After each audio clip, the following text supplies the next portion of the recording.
जो है कामसूत्र की रचना की है वात्स्यायन ने कि हमारे के यहाँ 10-12 साल के बच्चों को उस समय ना विद्यालयों में इस चीज़ की मतलब जो है जानकारी करा दी जाती थी और आज हमारा देश उससे भाग रहा है पीछे हुआ। पर वर्ण व्यवस्था में यकीन नहीं रखना, पर वर्ण व्यवस्था की जैसी सेवा ठीक ठीक लोग अपने कर्म प्रधान विषयों में चलें तो उसको भाई हमारे वाल्मीकि जी को इतना लोग स्मरण करते हैं। वाल्मीकि जी ने रामायण लिखी है कि किसने लिखी है, वेद व्यास जी ने लिखी, ये सब बातें हम किसी किसी के नाम से दे देते हैं। पहुँचे किसी जगह पे हमने सारी प्रतियां जला दी, हमने बोला ठीक बोल रहा है ये। अब एलन मस्क अपने स्पेस एजेंसी के लिए काम कर रहे हैं, स्पेस एक्स के लिए कर रहे हैं, इसरो जो है अपने इंडिया के लिए काम कर रही है, नासा अमेरिका जैसी बड़ी बड़ी संस्थाएं है। तो बहुत अच्छी अच्छी जो ये हमारी टेक्नोलॉजी की जो बात हो रही है कि ये सब का चिंतन करते हैं। आपके शब्दों से मुझे लग रहा है कि आप जो हमारे पर्यावरण की जो समस्या है उसको आप काफ़ी एनालिसिस करके रखा हुआ है आपने। आपके शब्दों से मुझे ऐसा लगा। शुक्रिया दास का महाराज जी, आपका बहुत बहुत स्वागत है हमारे चैनल पर। महाराज जी, थोड़ा सा परिचय आप हमारे भक्तों को दीजिए, किस तरीके से ये यात्रा चल रही है आपकी पर्यावरण को लेकर के। सीताराम, आप लोगों का ये जो प्रयास है, मेरा गुरु स्थान अरुणाचल प्रदेश के परशुराम कुंड लोहित डिस्ट्रिक्ट में पड़ता है। अरुणाचल प्रदेश जंगलों से जाना जाता है क्योंकि वहाँ वर्षा वन होते हैं, रेन फॉरेस्ट जिसको कहा जाता है, जो अमेजोन या बड़े और भी क्षेत्रों में आपने सुना होगा। तो भारत में एक समृद्ध जो जंगलों का आप स्वरूप देखना चाहें कभी तो वो अरुणाचल प्रदेश में ही दिख पाएगा आपको। आसाम में, नागालैंड, मिजोरम, वहाँ सिविलाइजेशन जो है बहुत पीछे है, मतलब ह्यूमन सिविलाइजेशन। बाकी जो नेचर की सिविलाइजेशन है वो बहुत आगे है। और वहाँ भी जंगलों को काफ़ी नुकसान पहुँचाया जा रहा है क्योंकि पूरा विश्व जो है विकासवाद, जो डेवलपमेंट, ये शब्द हमने पकड़ लिया है। इसके पीछे हमने जो हमारी पृथ्वी, धरती माता की आत्मा से हम लोगों ने खिलवाड़ किया है सभी ने। हम क्या, आप भी सभी चाहते हैं कि जो है पर्यावरण संतुलित रहे, सकारात्मक ऊर्जा निकले। तो ये नकारात्मक ऊर्जा और इन सब बातों पे जैसे कोई चर्चा या कोई संगोष्ठी हो रही है समाज में, चाहे कहीं भी, अभी कोपेनहेगन में मैं सुनता रहता हूँ, मैं भी कहीं ना कहीं से। अब इतने आधुनिकरण का समय है कि साधुओं से अगर कहा जाए कि आप संयंत्रों के बिना चलें, तंत्र के बिना चलें, तो संन्यास में कहीं वो अवरोध हो जाता है। इसलिए मैं भी मल्टीमीडिया और कई ऐसे साधनों से जुड़ा हुआ हूँ। और संन्यास दीक्षा के बाद से कई और साधन भी हैं। गुरु महाराज जी लोगों की कृपा से ये ईश्वर प्रदत्त जीवन होना चाहिए, तो वो जीवन थोड़ा परिवर्तित भी है, समाज प्रदत्त भी है। क्योंकि समाज का जो इन्वेस्टमेंट है हमारे ऊपर में, जो समाज ने हमको दिया है एक परिवारजक के रूप में, हम समाज का खून ही तो पीते हैं। अगर एक जैसे एक छोटा जो कीड़ा होता है परिवारजक, जो गाय के शरीर पर रह के उसके साथ में अपने जीवन को पूरा पालन पोषण करता है, तो वो सारी चीज़ें अगर आप देखते हैं महाराज, तो उसमें आपको एक अनुभव होता होगा कि वो कुछ ना कुछ उसको दे भी रहा होगा, कुछ ना कुछ उसको दे भी रहा होगा। तो हमारा क्या वापसी है समाज को, क्या हम समाज को क्या ठीक ठीक वापस कर पाएंगे इस संन्यास का स्वरूप बनाने के बाद से। तो उसमें मेरा एक छोटा सा प्रयास है ये, मतलब ना साइकिल यात्रा करना, लोगों को जागरूक करके, नदियों को बचाने के लिए, पेड़ों को बचाने के लिए। बचाना नहीं है, असल में मानवता बचानी है, इन सब चीज़ों को नहीं बचाना। हमारी जो मैन काइंड्स की जो मतलब थिंकिंग है उसको ठीक करने के लिए, लोगों को थोड़ा जागरूक करने के लिए मैं यात्रा करता हूँ। और बाकी ये बहुत सी ऐसी चीज़ें हैं, बहुत से अच्छे अच्छे समाज सेवी हैं, पर्यावरण के लिए काम करते हैं, बहुत अच्छे अच्छे। उन सबको मेरा साधुवाद रहता है और मैं उनसे ऊर्जा लेता रहता हूँ कि धरती माता के बेटे हैं। क्योंकि मज़हब के और धर्म के बहुत से रिलीजियस सेंस होते हैं, पर जो मिट्टी है हमारी, सॉइल सेंस जो है ना, जो माता मान लो आप मिट्टी को, तो उसके बच्चे जो अब आप मान लेते हैं तब आप मानव बनते हैं।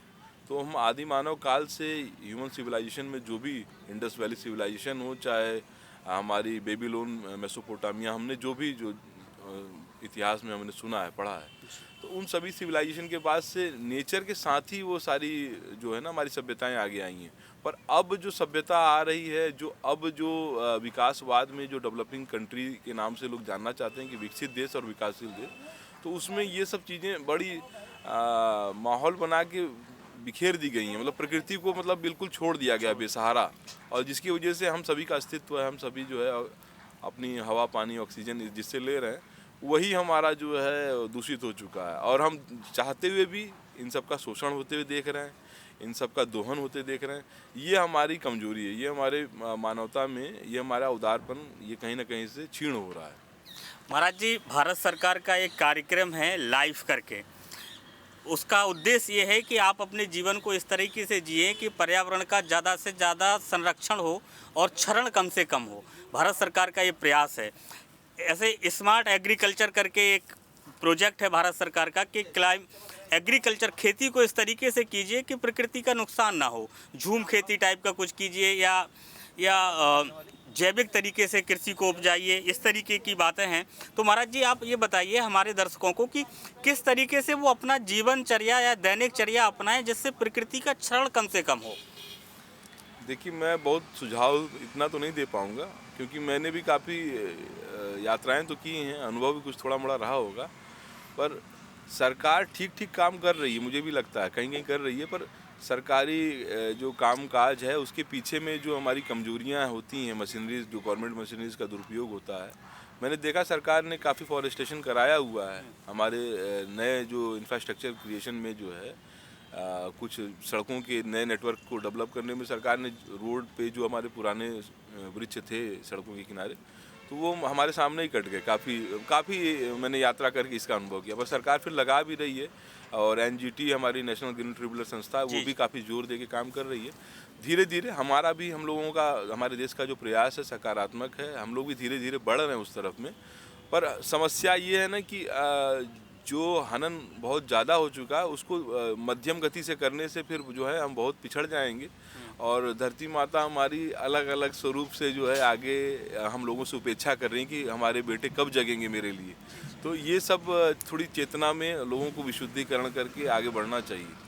और एक बहुत अच्छी बात आपसे मैं करना चाह रहा था, आप लोग जैसे भी इस संयंत्रिक युग में जो है ना, इस तंत्र के युग में, इंद्रजाल के समय में, अगर ठीक अगर लोगों तक अगर कोई विषय देना चाहते हैं तो बहुत अच्छे इस तरह के जो है ना आप वीडियो सहेज करके समाज तक पहुंचाइए, लोगों की जागृति के लिए।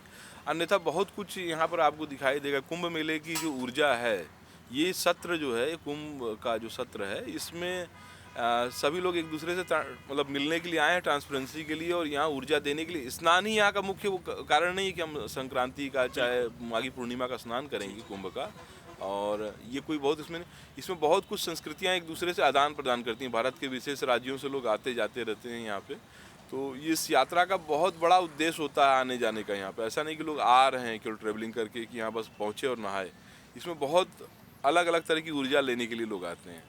तो उसमें अब आप देखो कि ये जो हम लोगों की कुटिया बनी हुई है, ये एक दर्शन है कि ये जो है ना, आप प्रकृतिवादी, हम शुरू से नेचर से कनेक्टेड हैं। आज भले हमारा जो विकासवाद जो है हमें अलग अलग स्वरूपों में जीने के लिए मजबूर कर रहा है, पर हम थोड़ा मोड़ा अगर प्रयास करें, अगर चिंतन करें, तो हम ठीक इको फ्रेंडली जो शब्द है, तो पर्यावरण के साथ में निपुण हो सकते हैं।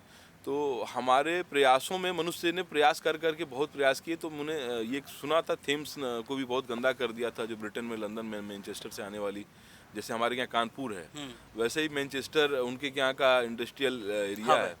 तो वो बोलते थे कि उन लोगों ने काफ़ी इंडस्ट्रियल रिवोल्यूशन 16वीं सदी के बाद से उन लोगों ने काफ़ी उसमें जो है ना केमिकल्स वगैरह सब कुछ जो उनके पास प्रोड्यूस होता था वो सब डालते थे। पर ठीक फिर उन्होंने उसको ठीक कर लिया। आज वो पीने लायक जल हो चुका है वापस से। पर हमारे यहाँ जो हमारे सबसे पूजनीय जो रूप में गंगा जी हैं, गंगा मतलब अवतरणी है हमारे यहाँ।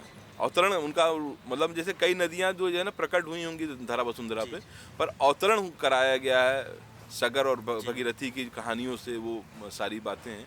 तो गंगा जी के पास मैं हर वर्ष जाता हूँ। गोमुख तक मैं कई वर्षों से जा रहा हूँ। मैंने अपने 20-22 साल की उन यात्राओं में देखा है कि वहाँ ग्लेशियर का जो पिघलने का जो रेट है, तो आइस क्यूब बहुत तेज़ी से पीछे जा रही है। मैंने मतलब 20-22 साल में मैंने 3 किलोमीटर मैंने पीछे जाते देखा। और बाकी जो वैज्ञानिक अनुसंधान है वो कह रहे हैं 2050 तक जो है वहाँ पे ग्लेशियर पूरे खत्म हो जाएंगे। उसी वजह से समुद्र का जल स्तर बढ़ भी रहा है। बहुत सारे जो पूरे अटलांटिका ये सब जो घटनाएं, वो पूरा मैडम महाराज जी वो पूरा साइकिल बिगड़ रहा है उससे। अगर यहाँ मेल्ट ज़्यादा होगी बर्फ, तो वहाँ पे समुद्र में ज़्यादा सी फ्लोर बढ़ेगा। और फिर जो बहुत सारी मछलियां हैं, जो पंछी हैं, पशु हैं, जो समुद्री जीव हैं, उनका भी ह्रास होता है, उसमें प्लास्टिक जाती है, वो फंसते हैं। विकसित देशों के जी। बारे में थोड़ी जानकारी ये मिलती रहती है कि वो लोग अपना सारा जो मतलब जो कचरा है वो समुद्रों में डाल देते हैं पैक करके। तो समुद्री रीड्स हैं, कोरल्स हैं, ये सब जो नुकसान हो रहा है, तो हम लोग देखते हैं टीवी के माध्यम से, बहुत जाके वहाँ तो देखा नहीं जी, है। जी। ये सार्वभौमिक बात है। महाराज जी, एक अंतिम प्रश्न है। प्रदूषण को लेकर के एक नई समस्या आई है, जिस पे हालांकि बहुत ज़्यादा विषय पे बात नहीं होती है, हालांकि इंटरनेशनल लेवल पे कन्वेंशन है।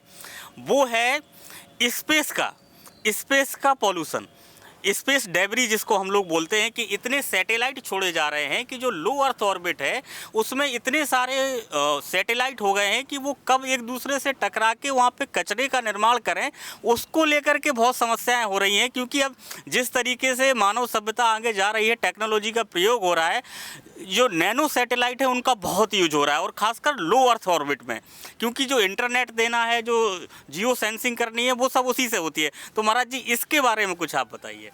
देखो, आपने कहा अंतिम प्रश्न। अब ये अगर आप चर्चा करने के लिए, कुछ हमसे सुनने के लिए ठीक ठीक अगर कोई बात अगर होगी, और बहुत कुछ ऐसी बातें हैं जिनका मैं प्रति उत्तर भी नहीं दे सकता हूँ, बहुत सटीक उत्तर मेरे पास नहीं होगा। अब एलन मस्क अपने स्पेस एजेंसी के लिए काम कर रहे हैं, स्पेस एक्स के लिए कर रहे हैं, स्टारलिंक। इसरो जो है अपने इंडिया के लिए काम कर रही है, नासा अमेरिका जैसी बड़ी बड़ी संस्थाएं जाक्सा है। तो बहुत अच्छी अच्छी जो ये हमारी टेक्नोलॉजी की जो बात हो रही है कि ये सब कार्य हो रहा है, जिससे देश और विदेश में जो है ना, हमारे विकासशील देशों के साथ में विकसित देश जो है आगे बढ़ते जा रहे हैं, मानव सभ्यता के लिए उसका फायदा, उसका नुकसान जो है, दो सब बातें हैं। पर बहुत कुछ हम नहीं कह सकते हैं। और ठीक ठीक अगर इतना ज्ञान होता तो फिर हम दूसरे, हमारी कुछ अपनी अवधारणा परमात्मा की तरफ भी है। और परमात्मा क्या है, वो उस सेटेलाइट के बहुत आगे और उस सेटेलाइट के पास और हमारे अंदर भी है। तो वो ठीक ठीक हमको अनुभव करने के लिए पहले हम लोगों को ना ह्यूमन सेंस जो है ना, हमारा जो सब कॉन्शियस माइंड है, उसको ठीक ठीक देखना होगा होशपूर्वक। तो आर्यभट्ट जी ने कब देख लिया था, वो रोज एक जगह बैठते थे और एक जगह बैठ के उस सूर्य की रोशनी की क्षितिज को देखते थे गिरते हुए। फिर उन्होंने जो ठीक ठीक पकड़ना शुरू कर दिया कि किस जगह कितने समय तक ये धूप गिरती है, तो कब ये इतनी, इसकी जो है दूरी कितनी हो सकती है। तो वो हमारा माइलस्टोन होगा एक हमारे इन्वेंशंस में, जैसे पहिया है, आग है, इन सब की जो वजह से आज संसार इतना आगे बढ़ गया है। तो मनुष्य ने हमेशा आविष्कारों के साथ में जो है दुनिया को, समाज के लिए कुछ अच्छा करने का प्रयास किया है, पर इसके पीछे बहुत सी चीज़ें नकारात्मक भी आती हैं। तो वो दोनों चीज़ों का देखो, अगर कार्बन है, जैसे ये धुआं निकल रहा है, तो ये रिड्यूस प्रोड्यूस दोनों हो रहा है, तो बनेगा। तो प्रकृति बहुत सी ऐसी चीज़ें हैं, जैसे हम लोग इस कुंभ क्षेत्र में मल त्याग करेंगे, बहुत सा ऐसा कचरा छोड़ेंगे, तो उसके ऊपर में यहाँ चर्चा नहीं है। ठीक से होना चाहिए, क्योंकि ना अब हमारा घनत्व तो ज़्यादा है। 1946 में बर्मिंघम पैलेस में तैयार मसौदे के अंदर में बताया गया था कि 36 करोड़ आबादी थी भारत की। बिल्कुल। 1,80,000 अंग्रेज हम पर राज कर रहे थे। जी। पर वो कंडीशन थी कि राजगुरु सुखदेव, भगत सिंह जैसे 3 लोग पैदा होते हैं, चंद्रशेखर आजाद जैसे, सही बात है, राम प्रसाद बिस्मिल जैसे कुछ चंद लोगों के नाम जो है आप, पर मैंने सुना बहुतों का नाम, ऐसा नहीं है। मतलब ये कुछ मुख्य लोग हैं जिनके मतलब काफ़ी इर्द गिर्द जो है ना स्वतंत्रता की बात चलती है। जी। और मेकिंग ऑफ महात्मा गांधी अपने से नहीं, मोहन करमचंद दास गांधी जिनको ट्रेन में यात्रा करने की वजह से फेंक दिया गया केप टाउन डरबन में, तो वो बैरिस्टर भारत में आके उन अंग्रेजों को यहाँ से फेंकता है। तो गांधी जी को उनके कर्म विनियोग से लोगों ने क्या बोला, महात्मा गांधी लोगों ने कहा, उन्होंने खुद नहीं बोला कि मैं। तो हमारा कर्म पुरुषार्थ होना चाहिए। महात्मा गांधी जी जिस रूप में थे, हमारे देश के जिस स्वरूप को उन्होंने दिया है, वो हमारे देश की बड़ी संस्कृति का एक दर्शन दिखलाते हैं कि हमारे देश के अंदर में संत प्राजत समाज रहा है, संतों की यहाँ पर जो है भरमार है, संत ही इस देश के जो है स्वरूप हैं, संत ही इस देश के मार्गदर्शक हैं। तो संतों के इस देश में, हमारे बुद्ध के इस देश में, हमारे परशुराम के इस देश में, हमारे इतने नानात्व के अवतार, नानात्व के मतलब ना, आप उनको मैथोलॉजी में मत लीजिए और ऐसे कि वो दंत कथाएं हैं, किंवदंतीज़ हैं। उनके स्वरूप से मानव चिंतन करिए कि उनके चरित्रों में जो है कामसूत्र की रचना की है वात्स्यायन ने, कि हमारे के यहाँ 10-12 साल के बच्चों को उस समय ना विद्यालयों में इस चीज़ की मतलब जो जानकारी करा दी जाती थी। और आज हमारा देश उससे भाग रहा है पीछे। नहीं, हमारा देश तो बिल्कुल ठीक है, पर हमारे देश में जो ये कार्य हो रहा है, जो बातें अगर हम लोग करें और सार्वभौमिक पृष्ठपटल पे ज़मीन पे अगर हमारा जीवन न दिखाई दे, कोई अच्छी बातें फिलॉसफी में अच्छी लगती हैं, पर जीवन में कब तक उतरती हैं, जीवन के स्पष्टीकरण में कब तक उतरती हैं, जब तक कोई व्यक्तित्व सामने नहीं दिखाई दे कि नहीं ये व्यक्ति था और इसने ऐसा जीवन जिया। और तो आप भी गांधी के चरित्र को जी सकते हैं ठीक ठीक, क्योंकि उतना टाइम आपको भी ड्यूरेशन पीरियड में मिला हुआ है।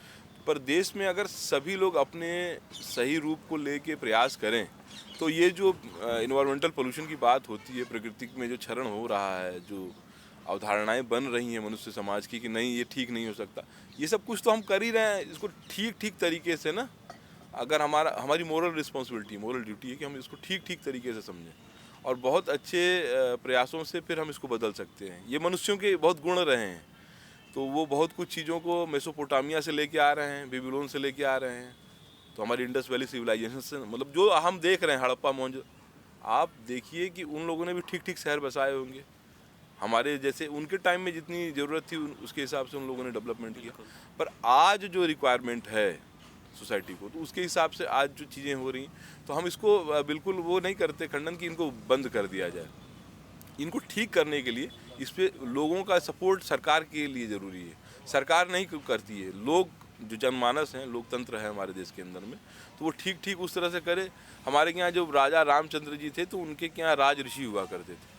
पुरानी परंपराओं में साधुओं के यहाँ जो भी राजतंत्र था, आज ब्रिटेन ने सभी देशों के अंदर में अपने लॉ इम्प्लीमेंट्स करवाए होंगे, तो उन्होंने अपना पर राजतंत्र नहीं ख़त्म किया।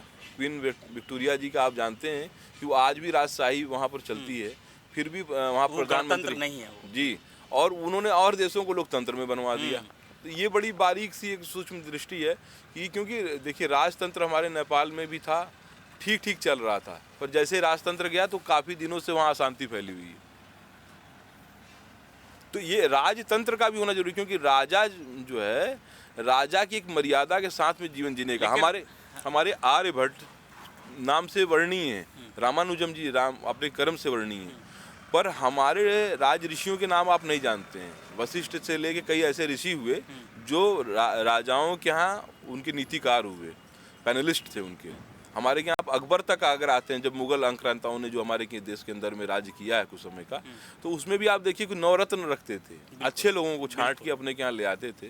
तो हमारे ठीक ठीक संस्कृति में विदुर, हमारे ठीक ठीक संस्कृति में चाणक्य, उनके बारे में थोड़ा एक बार आप कभी जीवन में चर्चा करिए। जो हमारी आज जो मिनिस्ट्रीज़ हैं, जो भी हमारे के यहाँ जो वो विभाग देख रहा है अलग अलग समाज का, कोई मानवता के लिए कोई अलग समाज नहीं बनाया जाता, मानवता इन्हीं सब चीज़ों से मिल के बनती है।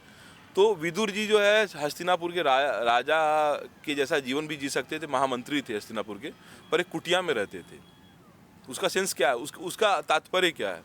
चाणक्य जो है मगध जैसे, चंद्रगुप्त जैसे मेकिंग को करने वाला व्यक्ति, जिसने मगध साम्राज्य जो तुर्कमेनिस्तान, अफगानिस्तान, कजाकिस्तान, उज्बेकिस्तान, उन क्षेत्रों तक कभी सीमा रही मगध की, उस तरह का व्यक्तित्व कुटिया में रहता है। कारण होगा कुछ उसके जीवन का, यही होगा। नहीं वो चाहते थे, नहीं वो चाहते थे कि हम अगर कुटिया में रहेंगे तो हमें कुटिया के अंदर में लाइट, पानी, बिजली क्या नहीं है, क्या आवश्यकता है, तो हमें तो पता लगेगा। मतलब एक व्यक्ति धूप में खड़ा है और मैं छाँव में बैठा हूँ, तो मैं अगर बोलूँ कि नहीं धूप बहुत कड़ी लग रही है, तो आप बोलेंगे बताओ महाराज जी तो यहाँ बैठा हुआ है और वो कह रहा है कि वहाँ पर जो है धूप कड़ी लग रही है। तो अनुभवहीनता की बात है ना, तो जो जिसके साथ घायल की अवस्था घायल ही जानता है। तो अगर चाणक्य को पता था कि अगर कुटिया में क्या क्या कमी है तो मैं क्या क्या व्यवस्था कर पाऊँगा लोगों के लिए, तो मेरे देश में जो दीनहीन लोग रह रहे हैं तो मैं ठीक ठीक उनकी व्यवस्था कर सकता हूँ, क्या कर सकता हूँ उनके लिए। तो वो राजा का अधिकार ऐसा होना चाहिए कि वो ऐसा रहे, जैसे आज हमारे मिनिस्टर घूम रहे हैं गाड़ियों में, हमारे साधु, हाँ हमारे साधु समाज के भी बहुत से लोग जो है अच्छे उसमें घूम रहे हैं, तो उनको ठीक ठीक समाज को दर्शन देना चाहिए कि त्याग क्या है। आपने त्याग करके सोसाइटी के अंदर में आपको ठीक जगह मसान है आपके रहने के लिए, आपने सोसाइटी जो वो लाइफ स्टाइल जी रहे हैं, वो शायद हमारे दिल्ली में कोई 2 लाख रुपए कमाने वाला भी नहीं जीता होगा एक महीने का। देखिए आपकी नज़रों में है ये बात, समाज की भी नज़रों में है, पर साधु से लोग एक्सपेक्टेड हैं, उम्मीद करते हैं कि साधु जो है त्याग के स्वरूप में दिखाई दें। पर साधुओं के कहीं कहीं ना ऐसे स्थान हैं जिनको संभालने के लिए उनको उस तरह से बनना भी पड़ता है। कल किसी एक हमारे सज्जन व्यक्ति महाराज जी से कुछ चर्चा हो रही थी इसके ऊपर में, कि कभी कभी समाज की उत्थान पतन के लिए भी हमको कई तरह के रूपों में आना पड़ता है, कई तरह के उसमें परमार्थिक, स्वार्थिक। ये स्वार्थ क्या है अपने अपने लिए होता है। परमार्थ में आप जब लगते हैं तो आपके साथ कई हैंड्स होते हैं, हेल्पिंग हैंड्स बहुत जुड़ते हैं आपके साथ में, पर स्वार्थ में कोई नहीं जुड़ता है। तो ये कल हम किसी से चर्चा हो रही थी तो उसमें बहुत अच्छा मेरे ही मन में कोई बात होती है ना, हम जो कह रहे हैं कभी कभी मेरे अपने नवीनतम स्वरूप का भी पता चल जाता है कि हमारे अंतरात्मा से कुछ बात हुई, आपसे चर्चा हो रही है, कुछ अपने अंदर पता चल जाता है। आध्यात्मिक 4 शब्दों के दोहे हम बोल सकते हैं गोस्वामी जी के। हम जो है रामायण से भी ले सकते हैं, हम गीता जी से भी ले सकते हैं, और आपको उसका जो है उदाहरण एग्जाम्पल देते हुए कुछ हमने बात को आपको स्पष्ट कर सकते हैं। पर शाब्दिक शब्दों में भारतेंदु हरिश्चंद्र जी के जो हमारे शब्दकोश हैं हिंदी में, हमारी जो खिचड़ी भाषा के पास हुआ आता है, तो उसमें बोलते हैं कि संत मतलब जिसका सत्य पे अंत हो जाए वो संत स्वरूप है। वो किसी भी रूप में रहे, गृहस्थ रूप में भी रहते हुए आप संत के जीवन को जी सकते हैं। और हमारे यहाँ ठीक ठीक जो मतलब संत का जीवन बताया गया है, 4 दर्शन करके जीवन का। आप जब वैराग्य और वानप्रस्थ से आगे आते हैं तो आपको संन्यास के अवसर मिलते हैं। तो हमारे देश में क्या लोग मतलब ये संस्कृति को भूल चुके हैं, अपनी दसवंतरी निकालना भूल चुके हैं। अपने समाज में समाज के लिए पेड़ों के लिए नहीं करना है, जल नदियों के लिए नहीं करना, आप ठीक ठीक अपना कर्तव्य अपने जीवन की जो है ना ड्यूटी जो है वो भूल चुके हैं। होता क्या है इससे, जो हमारे क्या वर्ण व्यवस्था थी उसमें कुछ कमियां बेसी मतलब कई चीज़ें जुड़ी होंगी, उसके कई साइड इफ़ेक्ट लोग बता रहे थे कि इससे ये हुआ, समाज में बिखराव हुआ। पर वर्ण व्यवस्था में यकीन नहीं रखना, पर वर्ण व्यवस्था की जैसी सेवा ठीक ठीक लोग अपने कर्म प्रधान विषयों में चलें तो उसको भाई हमारे वाल्मीकि जी को इतना लोग स्मरण करते हैं। वाल्मीकि जी ने रामायण लिखी है, किसने लिखी है, वेद व्यास जी ने लिखी, ये सब बातें हम किसी किसी के नाम से दे देते हैं। पर आज हमारा जो वाल्मीकि समाज है वो शोषित है, वंचित है, कई तरह की उसके साथ समस्याएं हैं। उसकी बातें लोग कर रहे हैं राजनीति में, वो खुद हो रहे हैं। वो कर रहे हैं। पर वो जो खुद समाज में शोषित है ना, अगर वो खुद अपनी शोषण को हटाना चाहे तो किसी को अपना मुखिया मत बनाए। मेरे से बहुत से लोग जुड़ते हैं, बोलते महाराज जी हम आपके फॉलोअर हैं, आपके साथ में ये करेंगे। हमने बोला नहीं, मैं चार्जिंग हूँ, मैंने आपको चार्ज किया, आप अपना काम करो, आप अपना काम करो, आप चार्ज हो गए, फिर मुझसे क्या लेन देन आप करेंगे। महाराज जी सोशल जस्टिस पे भी काम करते हैं क्या एनवायरनमेंट के साथ? ऐसा है, देखो महाराज, यात्रा है जीवन की, और सोसाइटी के साथ में मिलना जुलना होता है। सोसाइटी ही हमारे लिए उससे भाग के कहीं गुफा में छुप जाते तो शायद वही होता। वो चीज़ें। हाँ, और गुफा में छुपने का कारण भी होता है कि लोग शांति चाहते हैं। और महात्मा बुद्ध को जब ज्ञान मिला था तो कहते हैं कि वो मौन उन्होंने धारण कर लिया था। पर कोई दूसरी तरह की जो है उनकी जीवन की अब इच्छा नहीं रह गई थी कि और कुछ इसके साथ। अब उन्होंने बोला कि अब जब इतना पता चल गया तो मौन धारण कर लो। तो फिर उन्होंने जब इस भावना को जैसे ही अपने अंदर में उतरने दिया, तब तक एक ऊर्जा आई और कही कि भाई ये तुम्हें ये ज्ञान विज्ञान जिसको तुम ज्ञान समझ रहे हो, जिसको इनलाइटमेंट समझ रहे हो, वो ठीक तुम्हारे पास इसलिए नहीं पहुंची कि तुम इसको रख लो। इसको तुम रख नहीं सकते, जैसे कुंभ कलश को कोई रख नहीं सकता था। डिस्ट्रीब्यूशन ज्ञान विज्ञान सोसाइटी में इसलिए दिया जाता है कि हमारे पास जो है इससे समाज का उत्थान पतन हो रहा हो तो वो समाज के कार्य आए, हमारा भी पहुँचे किसी जगह पे।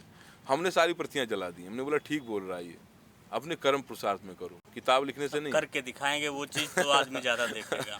और पुरुषार्थ था तो मैं साइकिल यात्रा से भारत के हर जिले में त्रिवेणी पंचवटी पेड़ लगाता हूँ, बरगद पीपल पाकड़ और भी तरह के वृक्ष लगाता हूँ।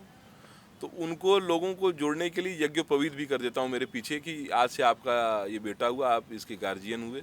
तो उससे लोग जुड़ के बोलते हैं भगवान को हमने पाया, उस पेड़ की सेवा करते करते हमने भगवान को पाया। तो वो यज्ञोपवीत से जुड़ जाते हैं, कहते हैं आपने गार्जियन बना दिया, एक बेटे का बना दिया, हमारा बेटा बना दिया वृक्ष को, अब हम यहाँ केयर टेकिंग कर रहे हैं। महाराज जी दुविधा में डाल दिया, आपने बोला ये मर जाएगा तो दोष आएगा। हमने बोला नहीं, ये थोड़ा सा तुमको भय कराया, सेवा से कहीं तुम वंचित हो जाओ, गलत सेवा कर लो। तो उसमें लोगों ने ना बहुत चढ़ बढ़ के फिर बहुत जंगल लगाए, ये अपना प्रयास था। तो कई वर्षों से फिर साइकिल से निकलना, हिमालय में घूमना, कई जगह घूमना, तो अलग अलग तरीके का करते हैं। ये नहीं कि कंटिन्यूस हम साइकिल से चलते रहते हैं। महाराज जी पे रहते हैं, आप देखिए महाराज जी के कुटी का नज़ारा। और आज के समय में जहाँ सब लोग सब लोग 4 व्हीलर और एरोप्लेन और चॉपर का यूज करते हैं, उस समय महाराज जी देखिए पर्यावरण का संदेश दे रहे हैं, पर्यावरण संरक्षण के लिए। ये देखिए, ये बहुत खूबसूरत ऊपर, क्योंकि यहाँ के जो महंत जी थे वो